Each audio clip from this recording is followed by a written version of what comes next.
that, but I'm remembering. And again, just say welcome and thanks for joining us. This is our third session where we are focusing on gender identity, again, hearing from PRN and UMATI. And today we wanted to start this last in our series by hearing from one of our PRN board members, Janet Duke, who is going to share with us a little bit about some resources and just to help kind of bring us into a frame of mind as we prepare ourselves to be good allies and listeners and learners in this journey. And so without further ado, Janet, I'll turn it over to you and let you share with us today. Oh, you're on mute. You'll get there. I was doing so good at being unmuted, but thanks. I'm glad to have a chance to talk about how to be an ally, because I think a lot of us struggle with that, especially if we're new in the arena.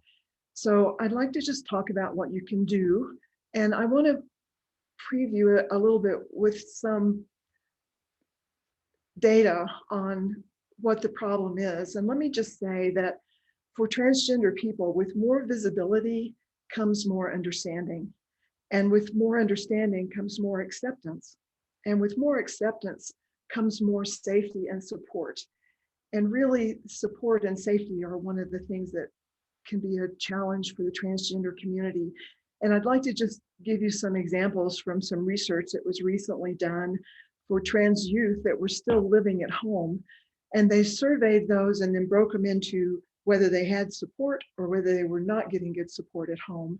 And when they asked things like, how satisfied are you with your life? The youth that had support said, 72% said, I'm satisfied.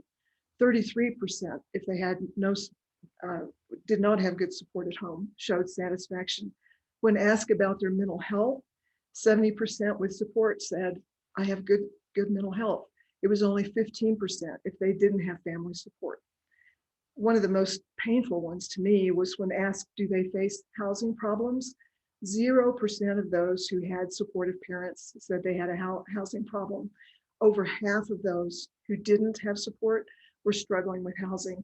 And it's a well-known statistic that in the United States, 40% of all homeless people are LGBTQ. So it's not just youth. I think it's important to know that this overflows into the larger community. Trans women have a 1 in 12 chance of being murdered, and for trans women of color, it's 1 in 8. Trans people lose jobs and families. They're rejected for housing. They're accosted in public. They struggle for supportive health care. They're criticized in the media and online. And that means that every single voice in support is important. So I want to talk about how you can be a voice and support. So the first thing I would say is be curious, not curious. Don't ever grill a transgender person or ask them about, gee, what hormones are you taking? Are you planning surgery, whatever. The way I think about this is, if I would not ask this question of my elderly grandmother on a public address system in a crowd, don't ask it of a transgender person. If that helps you any, just extend courtesy and privacy to them. The thing you can do, however, is educate yourself, but don't ask them to do it. It's not their responsibility to help us understand. And I'll talk a lot more later about how you can do that. I also want to, for those of you who have family members or friends, just say how important it is to just listen without giving advice. I find as a cisgender person, a lot of the things that I might suggest or that work for me may not be appropriate or accurate for someone else who's facing a different situation. But everybody needs a place where they can come and talk, vent, worry out loud, or just laugh over something ridiculous that happened. So if you can be a good listener and not give advice unless asked, and one thing I find is I'm almost never asked, but I am learning to be a pretty good listener. But that creates a safe space where they can talk. There is a place to raise your voice, and I want to encourage you to do that. You can talk about transgender issues that are in the news or being legislated in your community. You can raise the topic with your friends about something that's going on. And if they're uncomfortable, you might be able to help them get more comfortable with the topic and the issue. Also, there's a point where if you hear something, say something, and I really want to encourage you to push back on slurs or negative comments that you might hear. And especially as a cisgender person, you have some power that might be hard for transgender people to use. For instance, I'll give you an example. I was standing in a circle of people, only a couple of whom I knew. There were 4 or 5 of us there. And one of them made an offhand joke, a gay joke. My daughter's gay. So I just looked at him and I said, my daughter is gay, and that's not funny. I did get an apology after about that much silence, but I would say everybody in that group is going to think carefully before they do that again. And it could be a comment that says, I have a friend who's transgender. That's unkind. That's inaccurate. That's not funny. You can choose how you say it, but push back. Don't let that stuff slide. I also want to go back to the topic of learning all you can. And I'm going to blast through some resources here, but Emily's going to send these to you. So don't worry about trying to take notes on them. But I wanted to give some resources you can pursue at your own rate to help educate yourself and help get information so you can be a better ally. There's a website called Kids in the House, and it's all about parenting information on lots of topics, but they have a whole section on transgender. And it has dozens of videos from parents, from experts, has lots of articles, and it has a forum where you can post questions, but you can also read questions from other people, and sometimes that's very helpful. There's an organization called the National Center for Transgender Equality, and they have a section there about transgender people, and there's a primer of basic transgender information and links to lots of other resources. All of these sites have links to even more resources. The Mayo Clinic has a really helpful fact sheet if some of your questions are medical. It's called Transgender Facts. That's a good place to start. GLAAD provides a section called Tips for Allies of Transgender People, which I found very helpful. And it has frequent questions, tips for allies, and again, a link to lots more resources. PFLAG also has a transgender resource page. I find it less helpful for me in terms of my personal behavior, but they focus a lot on the legal, social, and political issues that face transgender people. So if you want to get some information on those, if there's, like in my state, there's transgender legislation about athletes underway right now, that's a good place where you can go and kind of get pro and con information. And then the other thing I want to encourage you to do, besides just learning, is to try to examine your own attitudes and identify your concerns. We all have blocks. We all have blocks. And one way I have found very helpful that's easily accessible is what are called TED Talks. And if you go to TED.com, you probably have seen some of these, and you can search on transgender, and it pulls up maybe 24 videos that are very short. They're normally 20-minute presentations, and they range from presentations on research or medical information to transgender people sharing their personal stories. And it's just a great way to kind of get information in a way that you can pace yourself, search out what you need, and learn. And it really has helped me educate myself and adjust my attitudes. All LGBTQ people need allies, and transgender folks are in the crosshairs right now. They're really often the targets of legislation, and they need more people talking, openly supporting, sharing positive attitudes and accurate information. And I just want to encourage you to do that when you can. And you have to arm yourself to do that. And that's where the education comes in. We all need more understanding, and you're seeking it or you wouldn't be here. I'm delighted to see how many people are here today. But I really hope you'll make the effort to be more public about your support, to be more open, and to share what you know and how you feel and what you think with people who you touch every day. Thank you. Janet, thank you so much for sharing that, and just for kind of helping to center our hearts and minds as we continue to listen and receive information. Dan and John are here today, and they are a part of UMATI. They have been in the past 2 sessions. So for those who have joined us before, they should be familiar faces. Again, I'm just so grateful for their willingness to share some of personal journey, and also just help to share resources and kind of direct some conversations as we seek to learn and grow together. And so I'm going to pass it along. I think Dan's going to start us off today and allow each one of them to introduce themselves and share whatever you want to as you get started. But we are grateful again for everyone being here, and let's continue in our conversation. Hi, and welcome today. My name is Dan. I'm a licensed local pastor in Atlanta, and I am the convener for UMATI. And I'm at Candler School of Theology, finishing up my Master of Divinity before heading back to the New York Annual Conference. So thank you for joining us again. I'm so glad to see so many people taking this seriously and wanting to know more about the transgender experience, either for your own benefit or for the benefit of someone you care about. So thank you again for being here. And Janet, thank you for your witness as an ally. It's greatly appreciated. Thank you. I want to start off. There have been some questions about from some of the other sessions and just generally about. We're going to talk some about some of the legal things that take place. We're going to talk about a little bit on healthcare, and we're going to get into the liturgy a little bit more and talk about some language and um, and end with some of our positive experiences about what our lives have been like as transgender individuals. Because even through the past two sessions and to start off today, it's been very heavy, and there are positive experiences for those of us who are trans in our lives, and we think that it's important to share that as well. I'm going to start off talking about some of the legal processes for an individual.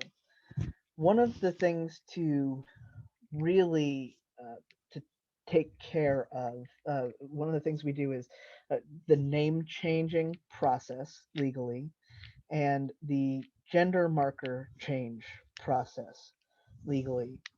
Uh, the most important thing to know about that is that it is different state to state, and even in some places county to county. What is the name change process like? And one of the other components of that is in some states, Pennsylvania is popping to my mind as one of the states that this is the case.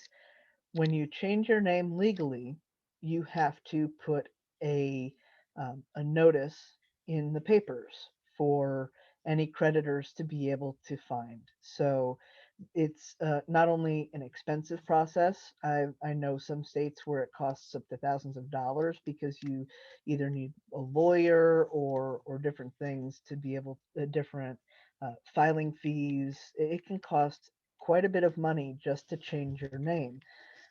And those of you who've been married, you know what a lot of that looks like, and you've changed your name in marriage, and you can understand what some of that looks like. But it's even more difficult as a trans person because in many cases we're keeping our last name and changing everything else.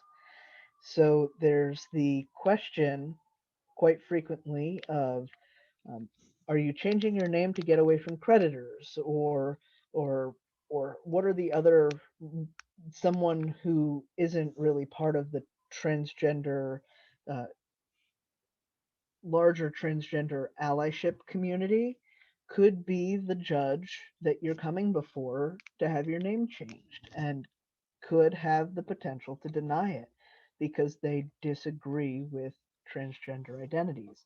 There's a lot that, I mean, we all know that they're not supposed to do that. They're supposed to put their own personal biases aside, but it's very difficult for anybody to. We've seen it on the Supreme Court. It happens where your personal biases inform your judgment, and that's the case in all fields. For gender marker change, um, it is again different state to state, and some states do not allow an individual to change the gender or sex designation on their birth certificate, and some states require just the sign off of physicians who say you're being treated for this, and yes, we absolutely agree that this should be changed. And the states, as long as they receive those resources from the correct individuals, those states don't judge them. They just recognize that they're from valid sources. They might do some research into the licensing of the individual who has signed off, but it can be again quite expensive because then you're also replacing IDs. The best place to go, and Jay mentioned that it was $500 for her child, and so that was that's about right for me. It was $250 for my name change in the state of Connecticut, which that's just the filing fees for the probate court in Connecticut. And I have not changed um, my name or my gender designation on my birth certificate, and I don't have a passport. What it cost me $20 to change to get a new license because that's what a replacement ID in Connecticut costs. So these things can build up. Connecticut is also one of those states where you don't have to put it in the paper. Um, and the other important part is the time aspect, because you're on the court's time, and beyond that, once you get the paperwork signed by the judge and you get that official stamp, the very first thing that you have to do is go to Social Security, and you have to have Social Security change your name, and they want an official legal copy. Um, so of everything, they want your official license. They can't take a photocopy. They need your or ID. So these things take a lot of time um, to be able to do that. So that's another aspect of it as well. But the best way to get resources for your local area, if you either have a child or a friend or an acquaintance or somebody has said that they're trying to go through this process and they don't know exactly what to do, a website that I tend to recommend is Transequality. Um, is that I forget if it's .org or yeah, Is it transequality.org. transequality or equity? The website, because I looked it up before coming, and I've shared it with Emily to share with the group. Gotcha. Transequality.org, and there is also the Transgender Law Center. They can help with those processes as well. And in some cases, the Trans Law Center might have a list of um, lawyers in your state who might be able to assist. And I believe they also have um, lists of lawyers who do work pro bono and even have funds to be able to do all the filing fees. So I recommend those two sites for both more information about what the process is like and also some help and guidance in either filling out forms or submitting those, um, going through the steps, what the steps in each state might be. So those are nationwide organizations that can connect you with local groups in states and counties that are working and have created these flow charts like John posted in the chat. And then I believe our next topic is John is going to talk about. Yep. Go ahead. Let's see. With this legal name change stuff, the other thing that comes to mind is some of the healthcare stuff as part of the legal processes. And I'm stuck in a little bit of a tricky financial situation because of my need for healthcare that covers my transition expenses. And so I am on Colorado State Medicaid. And in order to stay on Medicaid and not pay out the nose for a plan that would cover me in a similar, not even as close to, but a similar manner. Colorado State Health Medicaid has been expanded, and so that is how I get coverage. But I still can't make more than I can afford. And so a lot of us get stuck in this tricky position where until we get something like a job that has benefits with a really good healthcare plan, we're stuck making less than, say, $17,000 a year. And so we get sort of not pushed back, but held back a little bit on the finances side because you're not able to save for things like your own house and things like that when you are only making that much a year. And like that setback can lead to not just a setback in our own lives, but like a generational setback. I know a lot of queer parents who are struggling to provide for their kids because they weren't able to get their house until after the kids were born and or adopted or whatever, however the family came together, and it becomes a generational thing. But this when we look at Medicaid and some of the legislation that's coming out, we have directly anti-trans bills coming out. So we've got things in youth sports, youth bathroom bills. The one that really gets under my skin right now is Texas is trying to expand their law on child abuse to include, meaning if you provide this for your kid, it is child abuse, to include hormone replacement therapy and puberty blockers. They are trying to make that count as child abuse. And so those are directly anti-trans legislative bills.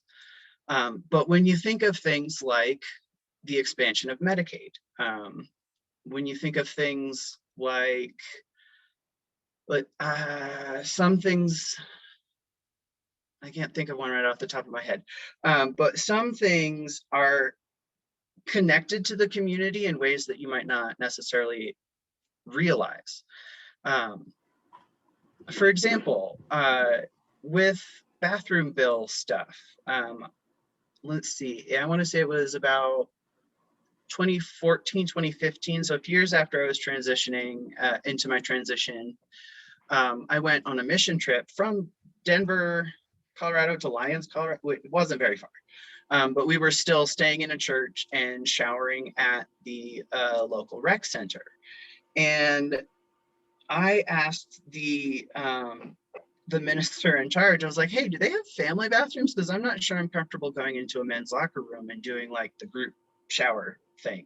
And she was like, oh crap, I didn't even think of that. And it was just something that she didn't necessarily think of. And like this was, she had been my youth pastor in high school, so she knew me before I transitioned, and so it wasn't a big deal. But it was just sort of one of these like, hey, did we think about this? And she was kind of like, oh crap, I didn't even consider that. But fortunately, it was a new facility. They had family restrooms that I could use. And the rest of the group, there was one day where I was getting a little bit of flack from the attendant because they were family rooms. So like technically only people with children can use them, and they hold on to the keys because it's a busy rec center. And they were giving me a little flack because I didn't have any kids with me. And so two of the girls went over and like basically were like, it's a woman emergency, I need the keys to the family room right now. Like freaked the guy out, and then got the key and gave it to me to go use the bathroom.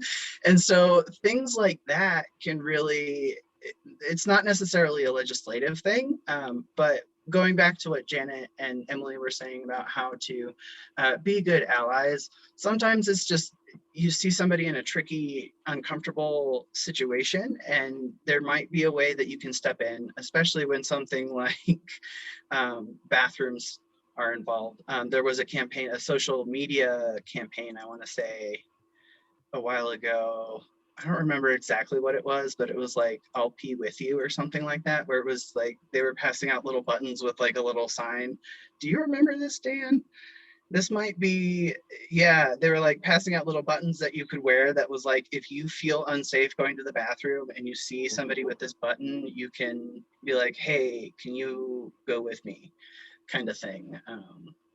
So yeah, when you're thinking of how uh, how to stand in solidarity, it can be very simple, and it can be as simple as calling your legislators, your senators, writing an email, sending a letter, something like that is very simple. Or you can go to protests. You can, I mean, there's things you can do all across the spectrum.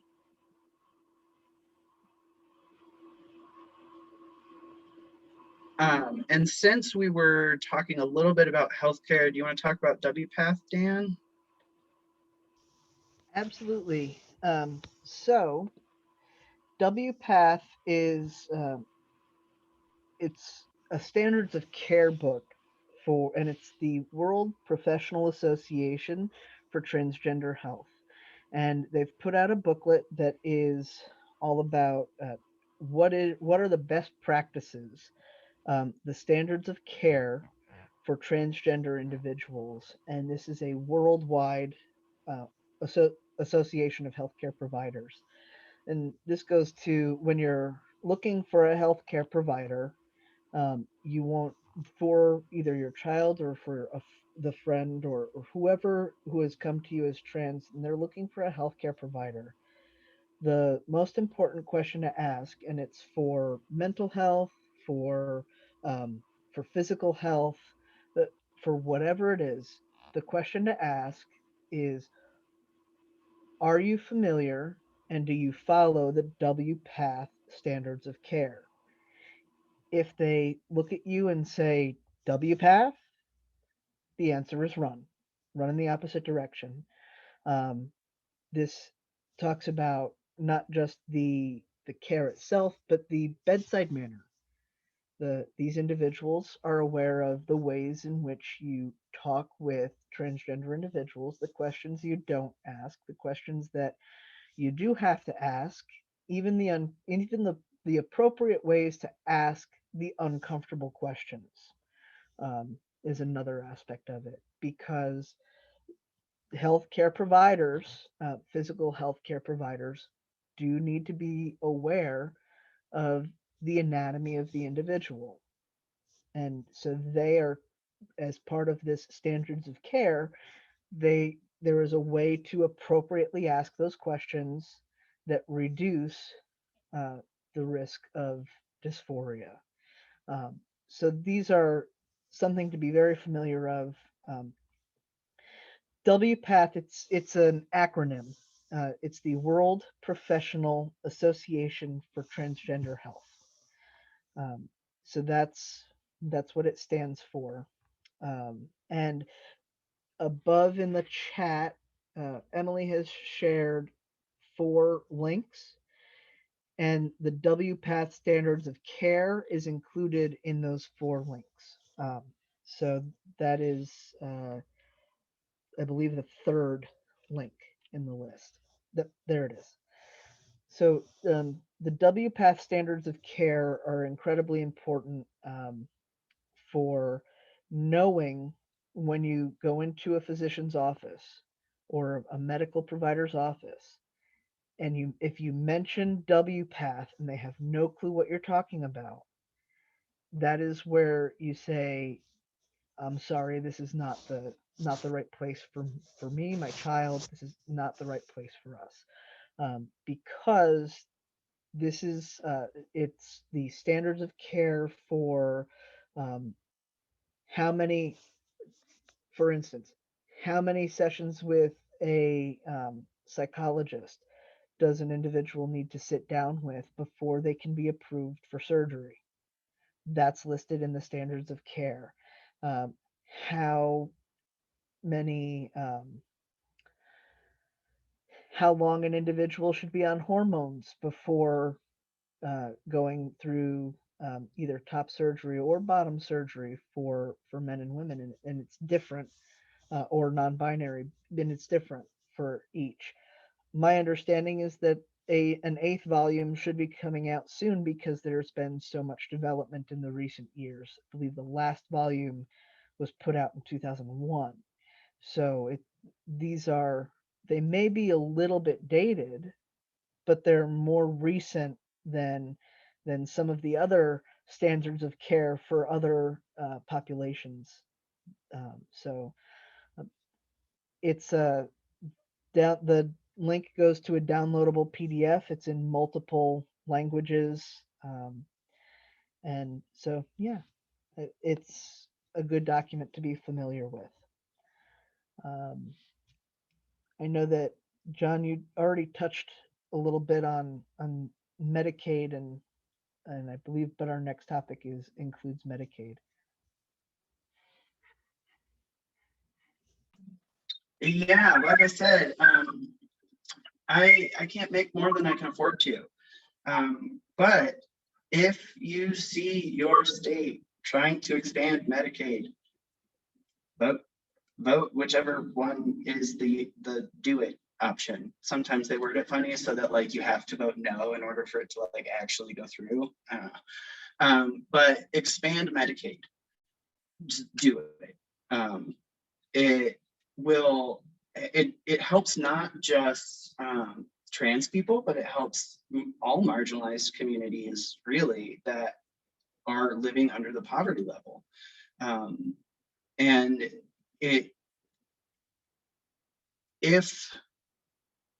since I don't have to spend money on healthcare outside of like taxes, I'm able to state what I can to do the things that I would like to be able to do now, as opposed to having to save up for like major surgeries and things like that. What I get under expanded Medicaid is I get no copays at my primary care physician, $2 copays at specialists. All of my prescriptions are paid for. Behavioral health is paid for. Surgeries are paid for at like 80 to 100%, depending on what the surgery is. But my hysterectomy was covered.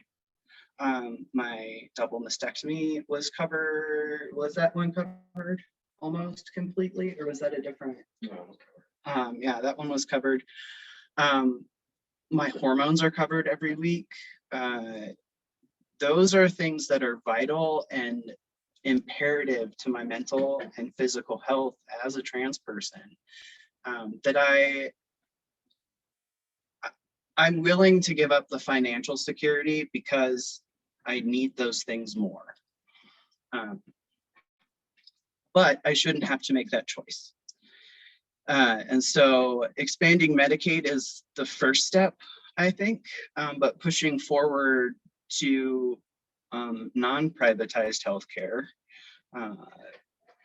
pushing forward towards a more, I would say, well, so my dad was born and raised in Austria, and doing it a little bit more like they do would be really, you know, it would benefit everyone. My cousin, I want people to just sort of take a guess. I'll give you like 10 seconds to come up with a number, an amount of time in your brain. How long do you think my cousin got for maternity leave in Austria? And if you want to throw a guess in the chat, you can. Per child, by the way.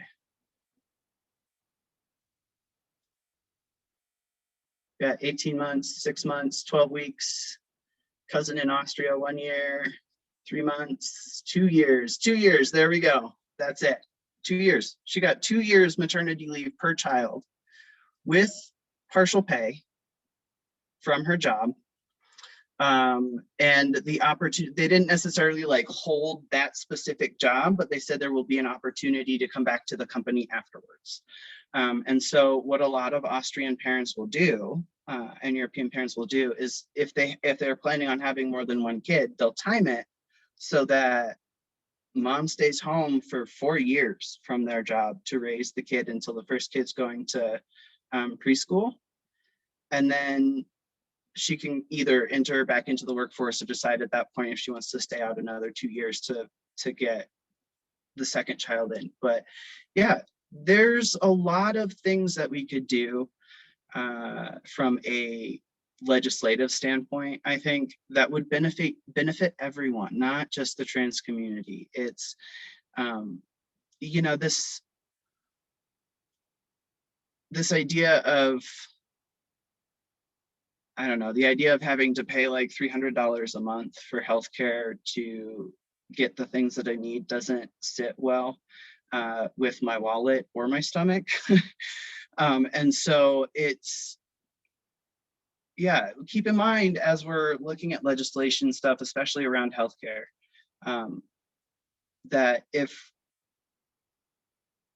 you are able to,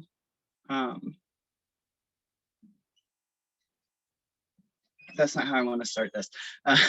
When we are able to, we need to vote and influence our legislators to keep pushing forward to that more inclusive way of treating our people like people, and getting more towards like preventative medicine and maintenance medicine as opposed to emergency medicine, where you hold off going to the doctor because you can't afford it or anything like that. I mean, it would benefit my parents as well. My mom got pancreatitis in June, didn't get her gallbladder out until December 31st of that year because they couldn't afford it until the deductible was met. And then they realized if we do this next year, it's going to cost another $7,000, which is ridiculous. So this financial burden that we all experience under healthcare issues, I guess, I'll put air quotes around it, issues. If you consider some of the most marginalized communities, it'll improve things for everyone, I think is my main point with that. And then I know we want to talk liturgy pieces as well, and we want to talk about some really great experiences that we've had. And Dan, if you would allow me to tell about one of my great experiences, it would lead directly into those liturgy pieces. So I may have mentioned in a previous session that we had a rechristening remembrance of baptism ceremony for me when I was going through early transition. So one of the things that I did when I came out was I wrote a letter. This was to like extended family, friends from high school, things like that. And so in the letter, we sort of said, if you live here, we did two. Actually, we did one in Denver and one in Wichita. My mom grew up in Wichita, and so we have a lot of family friends out there. And I was living in Winfield at the time, which is about an hour south. So I had a fair number of friends and family up there as well. And then I grew up in Denver, and so friends and family there as well. And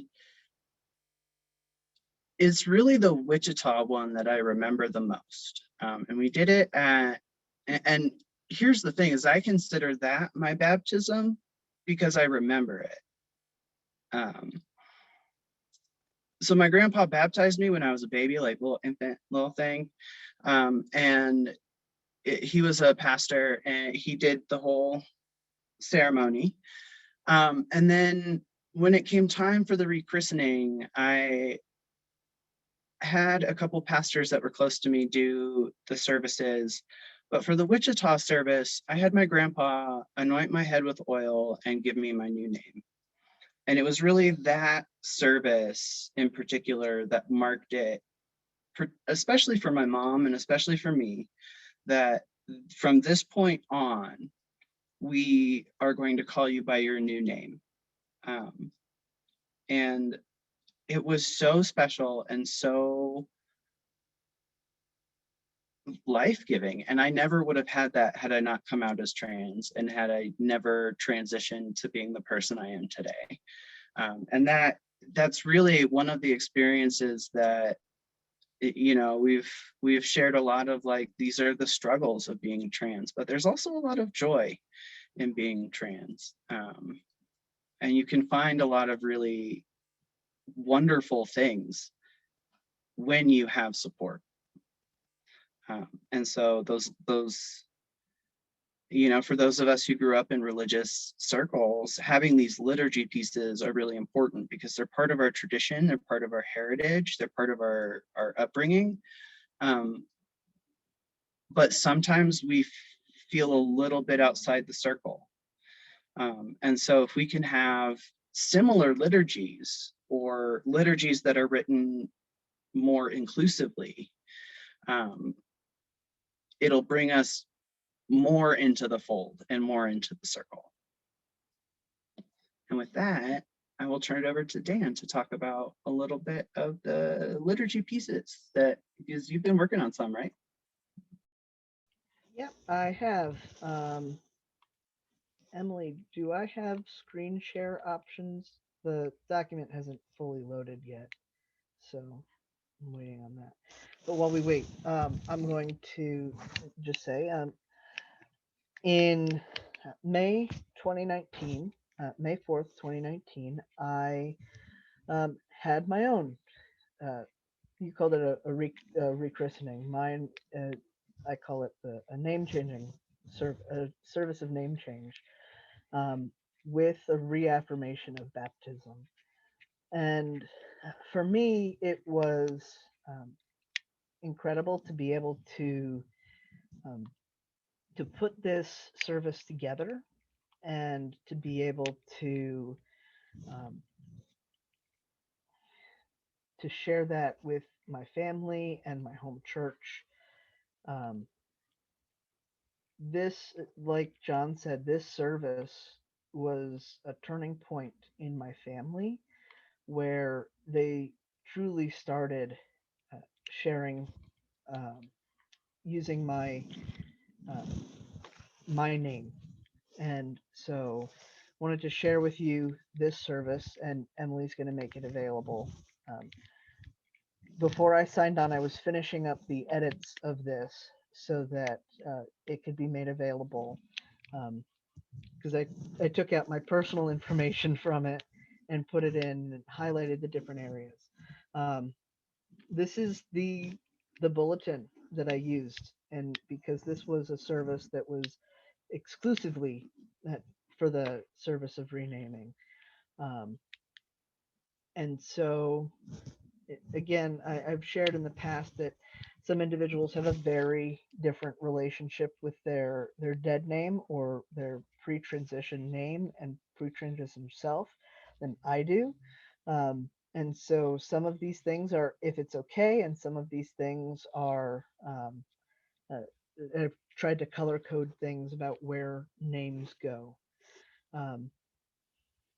Again, the formatting of the bulletin can be changed for whatever the church is used to, but this was the service I put together for myself. And I have a note at the bottom that says, from the scripture reading through the final greeting, can be used as just the regular liturgy that we use for baptism, or confirmation, or affirmation of baptism, like that's listed in our book of worship or in the hymnal. So it can be inserted into a service in the same way. So it doesn't necessarily have to be printed like this, other than a unison prayer at the end. Again, for me, it was, this is a day of new beginnings, because name changing, it's a new beginning. And the most important thing about the way that I've built this service is the way that the music pushes through the service. One of my absolute favorites, and for a long time, it was the song that really touched me emotionally, is the Summons. If you haven't heard it, it starts with, "Would you go and follow me if I but call your name?" So every verse in this hymn, it's from The Faith We Sing, and every verse talks about being called by name. And so that was one of the reasons, well, that's the main reason it was chosen. And so I've used it in 3 different spots. I've broken it up. It's 5 verses long. So it follows the flow of the service in it. So in recognition of renaming, claiming your name, understanding what renaming has been about. Abram was renamed Abraham. Sarai was renamed Sarah. Simon was renamed Cephas.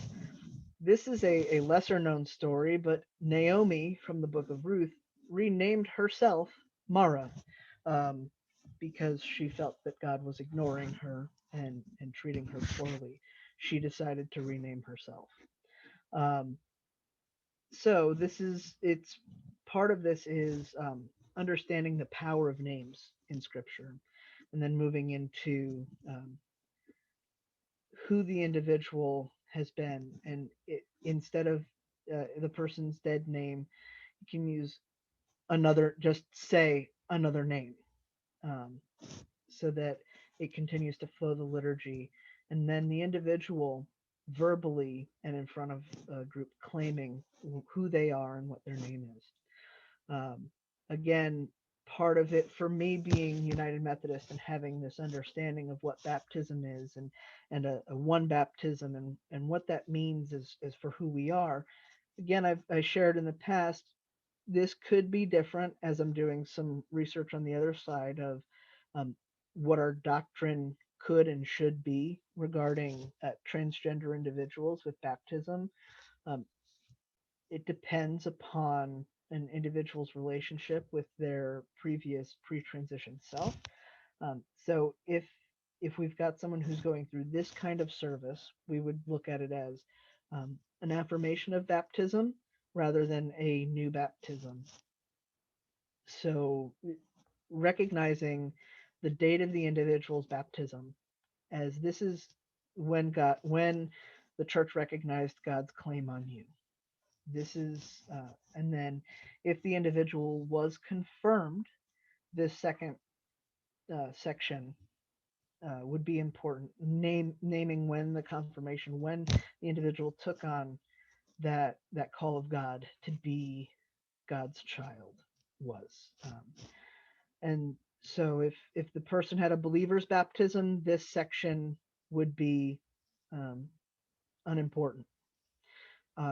If the person was not confirmed but joined the church, because there are different ways an individual can join the church, and we tend to keep confirmation as a youth practice, then the dates and places could be where the individual and when the individual joined the church, because that's again accepting God's claim on you that was made at your baptism.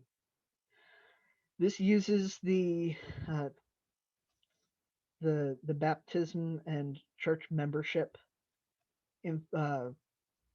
ask the questions that we have in the United Methodist Hymnal and the United Methodist Book of Worship. If you are not United Methodist, these can be substituted out as whatever the tradition is for your belief and your denomination or your church. Followed by the final verse of the summons, and then these the kind of these replace the prayer over the waters, and this is actually including the prayer over the waters.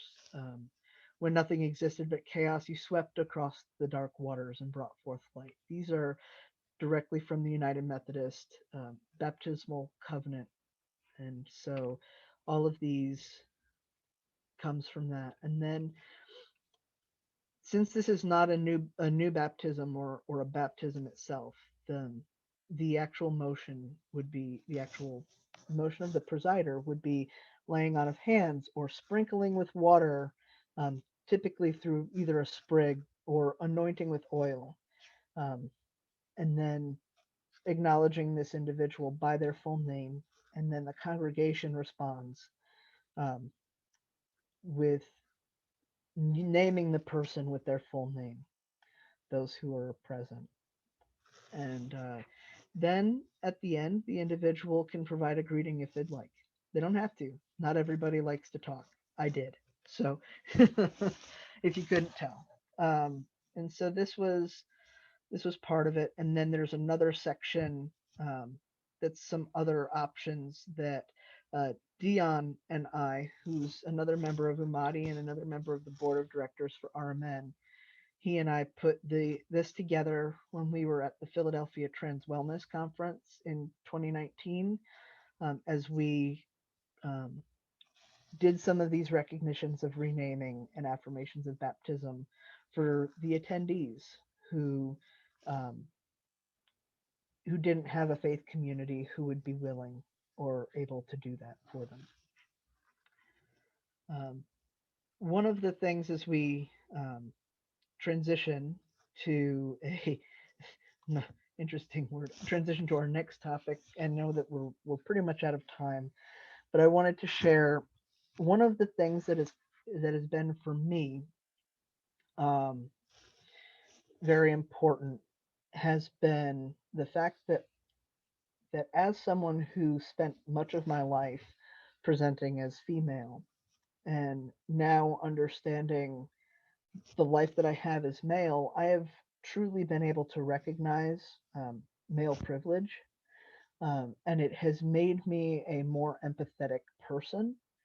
And I feel like that one of the things that I'm more capable of doing because of my transition is calling out misogyny and truly being an ally for female people in the world, or female presenting individuals in the world, both in the church, in the secular community. And I know we all talk in a lot of spaces, there's been conversations about standing up for women and what's right for women and making sure that women are protected as well. And I think that one of the joys that I've had is being able to use the privilege that I have as a cisgender passing male in my community to be that voice that is taken seriously when I say that's not how we talk to women, that's not how we talk to people,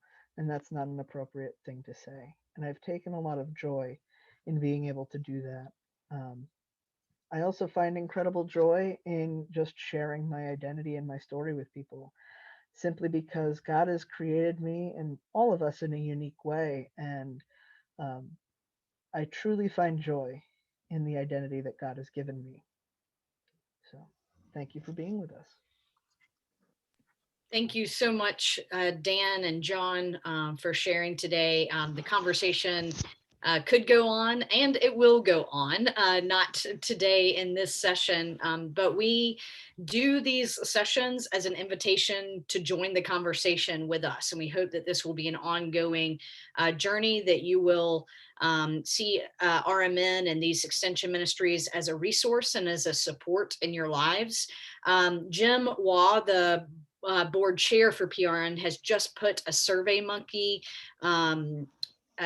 evaluation survey. If you will go ahead and click on that and pull it up in a browser, you can get to it right after we finish today. But again, we appreciate your feedback. We want to listen to your feedback. There were a few other things that we did not have time to get to in these past couple of sessions that we have noted, that we will make plans to include. I did want to mention that in 2 weeks, we will be having what we call a listening post session. It will be the second time that we have done this. It is an offering for you to have space to share some of your story and your experience, and to help us learn alongside each other. It can be a very empowering and powerful moment. We had wonderful feedback after our first session. That will be a different Eventbrite registration. And again, we will send out some kind of questions that will help shape our time together. So you'll know what you're kind of getting into, but it'll be an opportunity for us to use some breakout sessions, breakout rooms, for there to be a little bit more intimate conversation, because we know that you have experiences that you need to share, that you want to share, that will be helpful for others who are journeying. And so we would love for you to choose to come and be a part of that with us.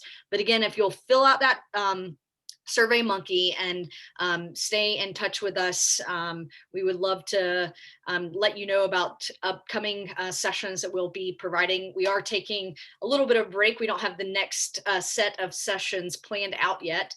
But if you're interested in being a part of that planning team or just letting us know what topics, again, you can reach out to us. We'd love to include your voice and your questions in that process. So again, we thank you all for spending this hour with us. We hope that you have a good weekend, and we will stay in touch. I think John has put their email in the chat. And if anybody has any specific questions, you can reach out to me at, I'm putting that in the chat, emily@rmnnetwork.org. So again, thank you for being here, and we will look forward to connecting with you into the future. Have a good day and a good weekend.